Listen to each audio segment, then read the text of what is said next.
たまたヤフオクで買っちまいました。今回のはやばい。4キロだよ。夢があるでしょ。いやまあ、現実はそんなに甘くないんだけどさ。でもね、なんか光ってんのが混じってるんだよね。この白い光沢。これってプラチナかな。都市鉱山を掘り当てる地味な作業とジャンクな動画を最後まで見てね。どうもジャンク鉱山ラボです。またヤフオクでジャンク品のスクラップを大量に買ったよ。まあ、いつも厳しい結果ばかりだからね。そろそろビッグを引かないとね。重さはなんと、まさかの4キロ超え。マジかよ。全部18金だったら、4000。なんだ、今のは、一瞬、脳裏に何かが、夢か幻か。ああ、でもね、今回はいつものと違って、金のスクラップとして買ってないから。はい、現実はこんなもんだ。さっきの4キロ超えの中から、刻印のあるそれらしいものをざっくりと仕分けたら 808g になった。残りの3キロ以上は全部違ったよ。ちなみに俺はこのジャンク品の山を9万円で買っている。よし、これからこの厳選スクラップをしっかり検証していくぜ。まずはトレーに全部開けてみよう。見てわかる通り、今回は完全なスクラップではなくて、石がついたままの製品が多い。これはグラムいくらで売ろうとしている人間には厳しい条件だ。なぜなら、さっき測った 808g には石の重さも含まれているからだ。石を取り外すと、当然重さが減ってしまう。さらに辛いのは、カフスやタイバーといったソーシングのジャンルだ。これらはほぼ必ず、強度上必要な箇所に金や銀を使うことはない。つまり換金できるスクラップを取り出せたとしても、重さは 808g から大幅に減ってしまうってことだ。じゃあ、なぜこんなの買ったかって、これだけ石がついてんだから、宝石だって取れるかもしれないじゃないか。ヤフオクのジャンク品から宝石を採掘する、なんか都市鉱山っぽいじゃん。それに、この石取りや真珠外しとか、不要な金具を外したりする作業は、結構きついし、手間のかかる作業なんだよね。だから、どちらかといえば競合が少なくて、買いやすいジャンルでもあるんだよね。それから、通常見込まれる実需の買いがほとんどないんだよね。実需の買いとは、スクラップとして買うんではなく、実際に使う目的で買おうとする購買層のこと。実需税は総じてスクラップより高くても買うから、審美性の高いネックレスや指輪は値段が高くなってしまうんだ。でも、こういった男性向けの装身具はもうほとんど売れないんだよね。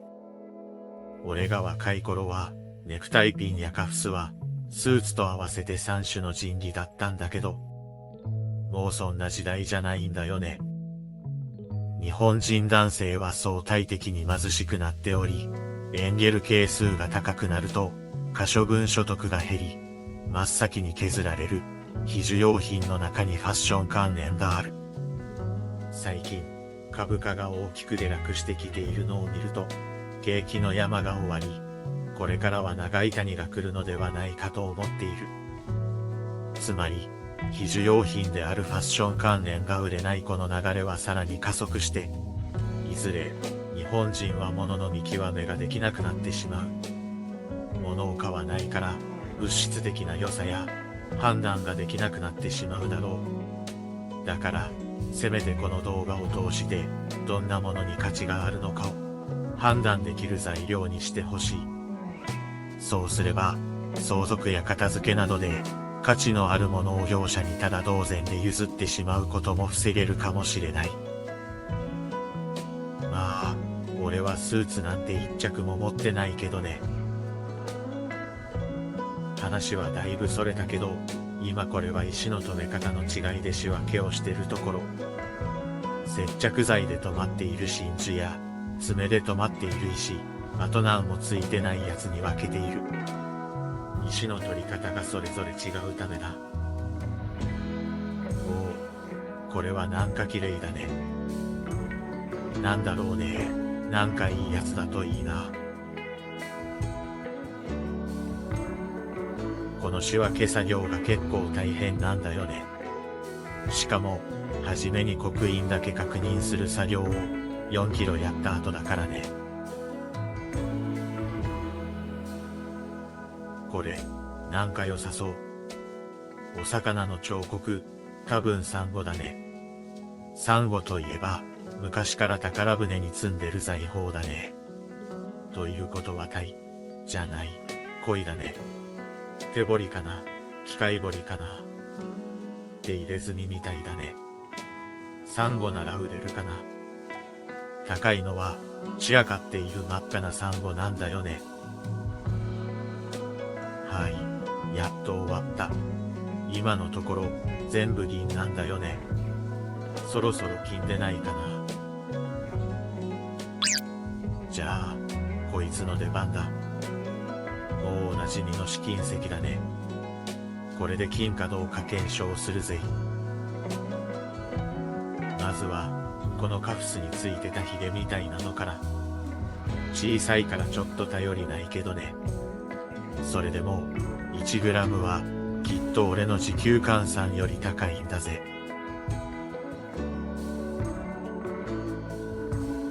結構いい色だけど、少し赤いかな。刻印はないし、金だとしても純金とかではないね。これを1本ずつ削ってみて、テスターで確認するね。こういうのは持ちづらくて、うまく削れないから。やっとこで掴んでから削るんだ。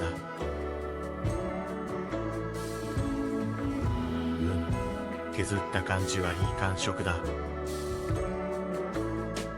テスターを1滴垂らして、と、反応を見ます。問題なさそうだ。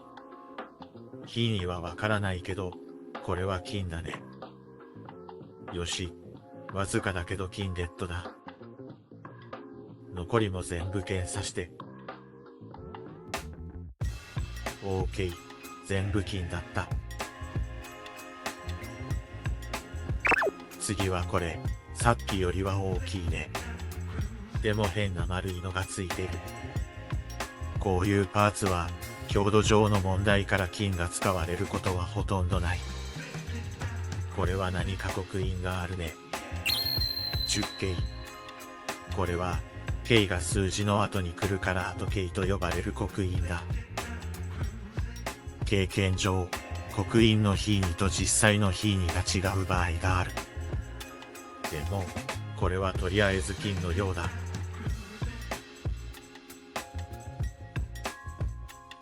テスター反応も、削り跡も、特に問題はないようだ。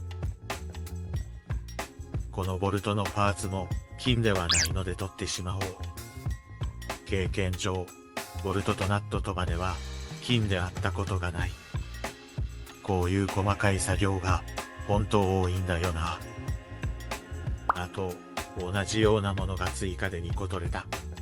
これでまた、金ゲットだぜ。金にはわからないけどね。次に石を取り外して回収するぜ。石は、爪で止まっているので、一つ一つ、爪を広げてから石を外すんだ。これも結構根気のいる、手間のかかる作業なんだ。何かいい宝石でもついてるといいんだけどね。これでやっと、2粒ゲットだ。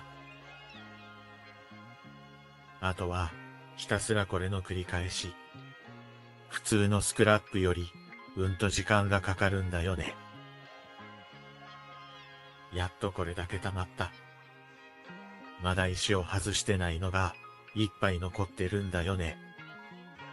しかも、それ以外に真珠外しと、金具の取り外しも。あと、宝石洗浄もあったわ。あと一粒だ。いやー、こんだけ時間かけて、やっとこれだけ。さすがに今回は赤字じゃないだろうな。まあ、でも、一応宝石ゲットだ。では、石を取り外した後のスクラップから、銀ではないパーツを取り除くね。ほとんどの場合、この付属のチェーンや、強度上必要な箇所は銀や金などの素材は使われていない。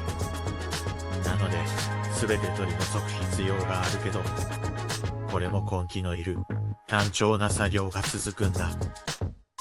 この作業を見ればわかる通り、こういった弾性ソーシングは、スクラップにする前処理の過程で、失われる部分がとても多いんだ。やっと、取り外しが終わった。これで、シルバー系銀のスクラップゲットだ。そして、疲れ切った戦士の前に、オアシスが一瞬霞んで見えた。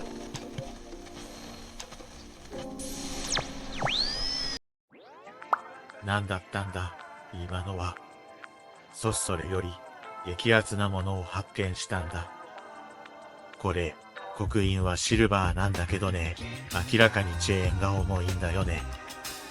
これは、もしかすると、久しぶりにキャバクラかな。しかも、テスター確認を受け、さらに、切断面の光沢感も良好。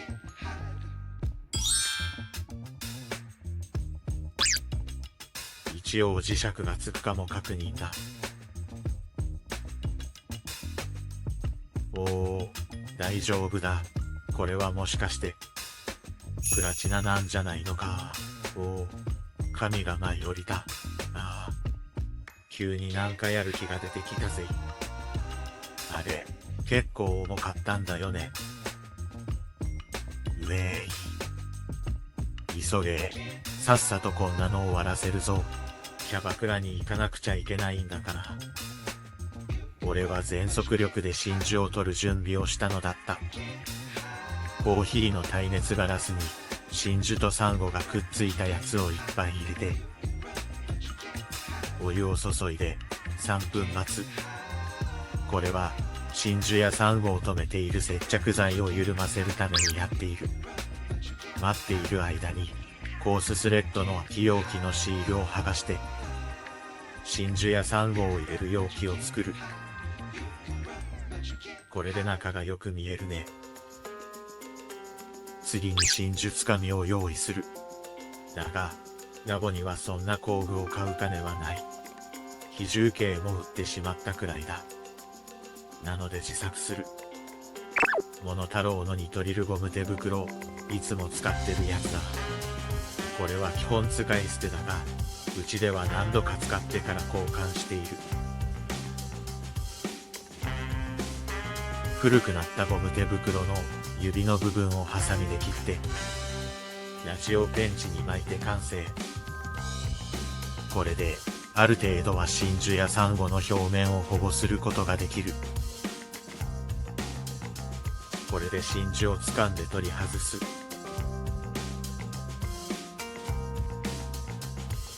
真珠1個ゲット。あとはこれをひたすら繰り返すのみ。ああ、もう疲れたな。早くキャバクラに行きたいよ。そして、疲れ切った戦士に、またも神が降臨する。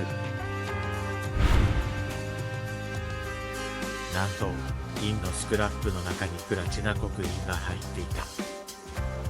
再び起きる奇跡。これは核変突入か。はい。こんだけ真珠とサンゴが取れました。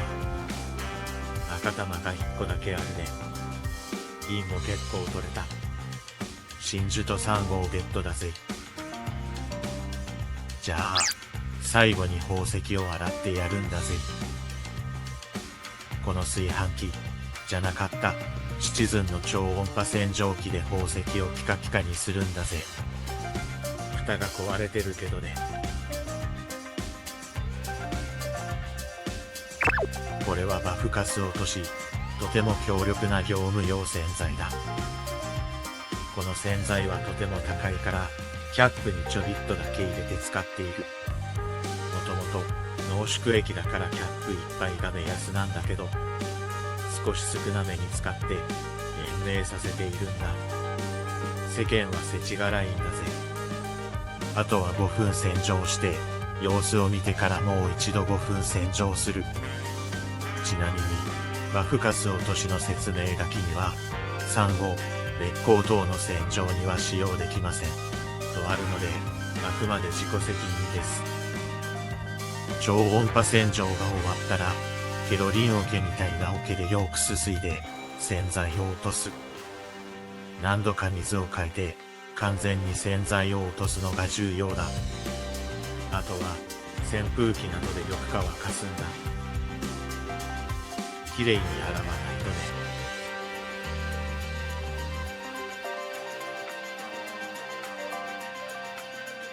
今更なんだけど、シルバーの仕分けをしていなかった。シルバーは全部刻印があるんだけど、キーニが違うと買取価格も変わるので、それぞれ分ける必要がある。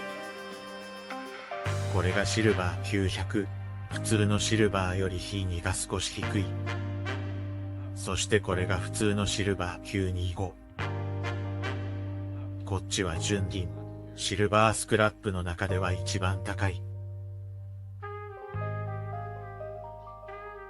最後に大変な作業が残ってたね。石外しの時に、この作業も一緒にやればいいんだけど、お湯につけておく作業もあるから、その時に結局混ざっちゃうんだよね。お湯につける作業を複数回に分ければいいんだけど、それはそれで、お湯を沸かす回数が増えて面倒なんだよね。真珠やサンゴなどの宝石は一晩置いて乾かした。これが今回の採掘結果だ。どうかな、もしこれらを個別に買い集めたとしたら。大変だよね。でもスクラップの場合は、これらは全て副産物に過ぎないんだ。スクラップの世界は、宝石がザクザクなんだぜ。あれ、なんだこれ。まだ残ってたのか。まったく、しょうがないな。もう疲れてんだよね。あれ、18警告いいんじゃないか。おー、こっちもだ。今日はなんて引きの強さだ。参ったな。これはもうキャバクラ決定だね。ゴールドゲットだぜ。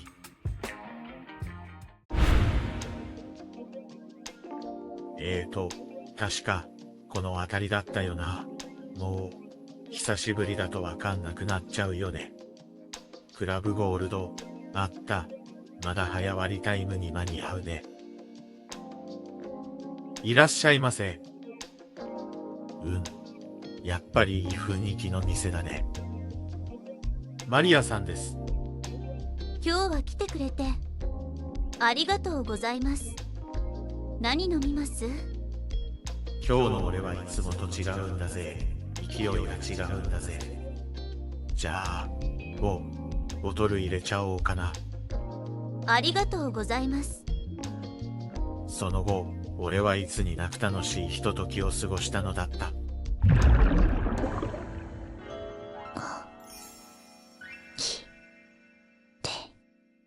アフター行こうよ。マリアちゃん。あれ、マリアちゃんは、おう、兄さん、何寝ぼけたこと言ってんだ。てめえが金売りたいって言うから来てみりゃ。一体なんだこれは。舐めてんのかてめえ。おう、どこが金なんだ。言ってみろ。メッキが金です。いやー、なんか昨日は変な夢見ちゃったな。査定結果が届いてる。12万か。まあ、9万で買ってるからな。プラスはプラスだけど、世の中は、世知辛いんだぜ。もしこの動画が良かったら、チャンネル登録とグッドボタンをお願いいたします。最後までご視聴ありがとうございました。